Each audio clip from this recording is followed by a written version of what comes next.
넘어갑시다. 33쪽.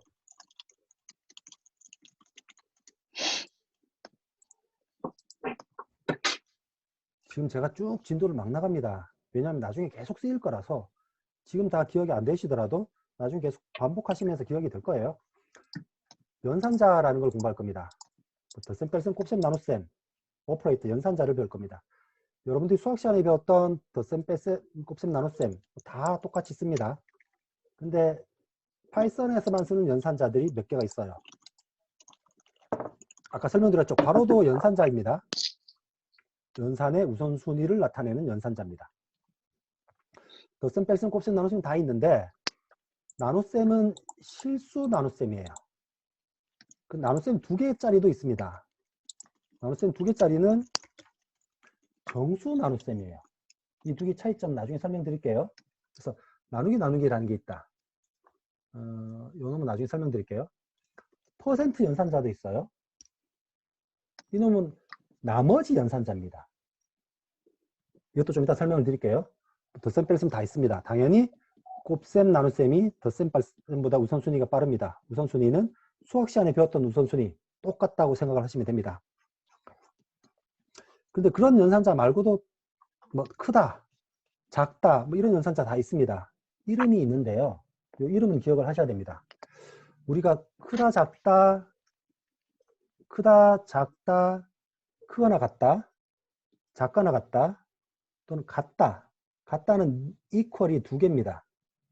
다르다는 느낌표 이퀄이 다르다예요. 그래서 요 놈들은 각각의 정의가 맞으면 true, 정의가 만족하지 않으면 false를 반환하는 관계 연산자라고 합니다. relational operator. 값들의 크기, 대소 또는 같은지 여부, 관계를 보는 거니까 관계 연산자. 또 논리 연산자라는 것도 있어요. 요 놈은 뒤에서 설명드릴게요.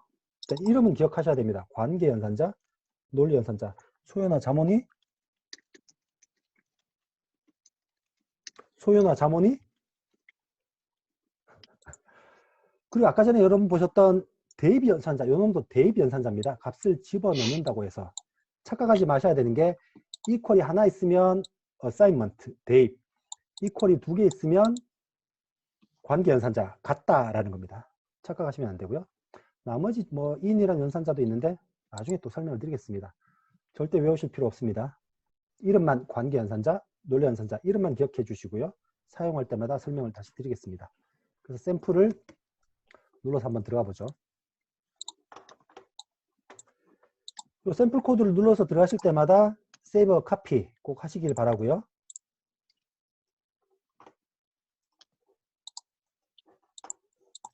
예, 이제 연산자를 사용해 볼 겁니다. 연산자를 사용할 거고요. 기본적인 덧셈 연산자 다들 아시죠? 요 2개의 프린트문 결과가 다르겠죠, 당연히.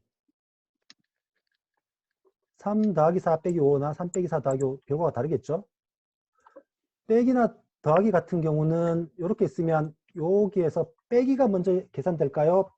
더하기가 먼저 계산될까요?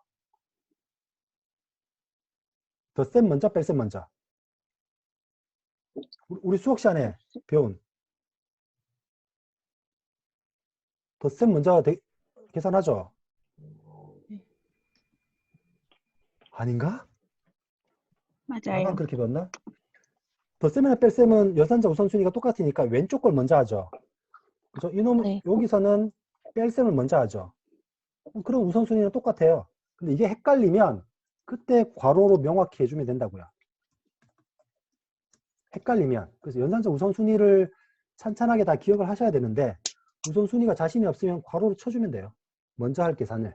얘도 뺄셈을 먼저 할 거면 먼저 놈에게 괄호를 붙여주면 됩니다. 근데 어차피 덧셈 뺄셈은 왼쪽 게 먼저니까. 그죠? 근데 곱셈과 덧셈이 먼저 있으면 무조건 곱셈이 먼저죠. 그죠? 그래서 이렇게 하면 곱셈이 다 먼저라고요. 근데 덧셈을 먼저 하고 싶으면 먼저 하고 싶은 놈을 괄호로 쳐주면 돼요. 그죠? 괄호가 우선순위가 높은 거니까. 그건 우리 수학 시간에 배웠던 개념이랑 다 똑같습니다. 일단 하나하나 실행을 해보시고 요 놈을 한번 보죠. 일단 실행을 한번 할 텐데 요 놈은 곱셈이 먼저긴 하지만 덧셈이 괄호가 쳐져 있으니까 3 더하기 4에서 7 곱하기 5에서 35가 나오겠죠. 요걸 지금 설명하고 싶은 겁니다. 파이썬에서 나눗셈 하나는 결과가 실수예요. 플로팅. 나눗셈 두 개는 정수라고요. 이걸 정수 나눗셈 연산자라고 합니다. 정수 나눗셈은 결과가 정수라고요. 그래서 10 나누기 3은 3이 된다고요. 정수 나눗셈. 그냥 나눗셈 하나면 실수 나눗셈. 그래서 3.점점점 이렇게 나옵니다. 나눗셈 하나는 실수, 두 개는 결과가 정수 이렇게 되는 겁니다. 아까 나머지 연산자 설명드렸죠. 10 나머지 3은 10을 3으로 나눈 나머지는 1이죠. 그래서 나머지를 리턴한다고 해서 나머지 연산자예요. 나중에 나머지 언제 쓰죠?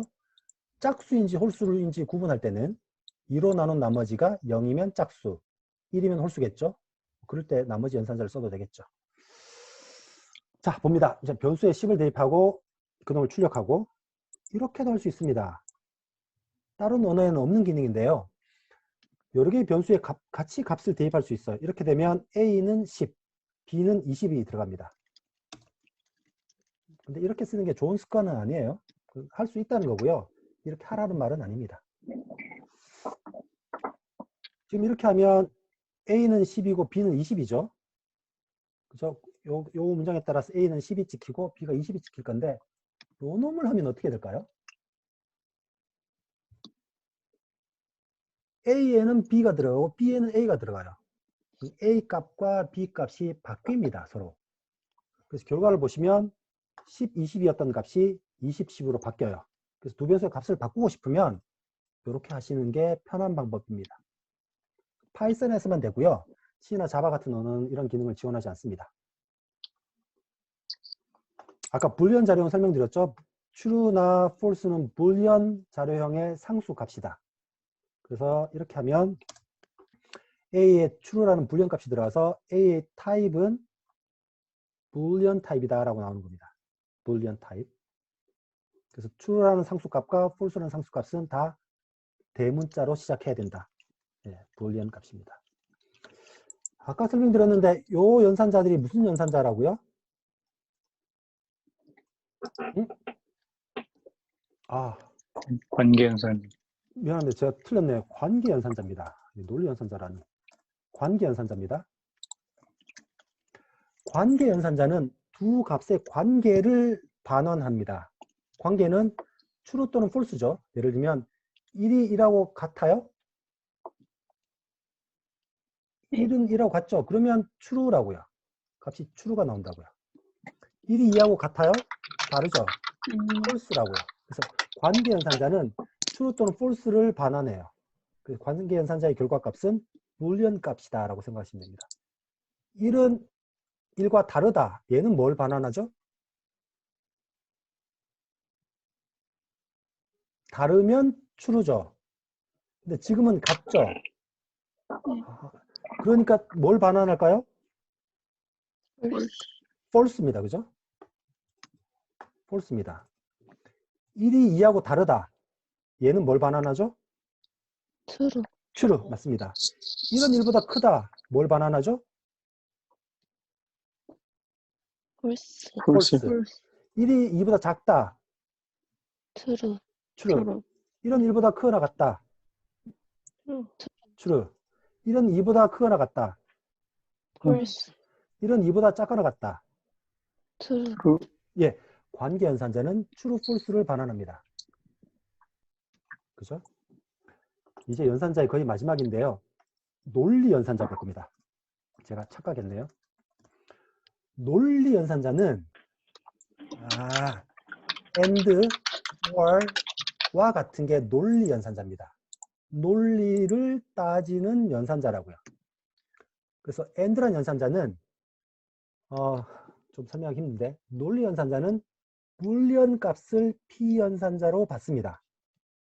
그래서 예를 들면 and라는 논리연산자는 이렇게 쓸 수도 있어요. 이거는 뭘 반환할까요? and라는 논리연산자는 두 개의 P연산자가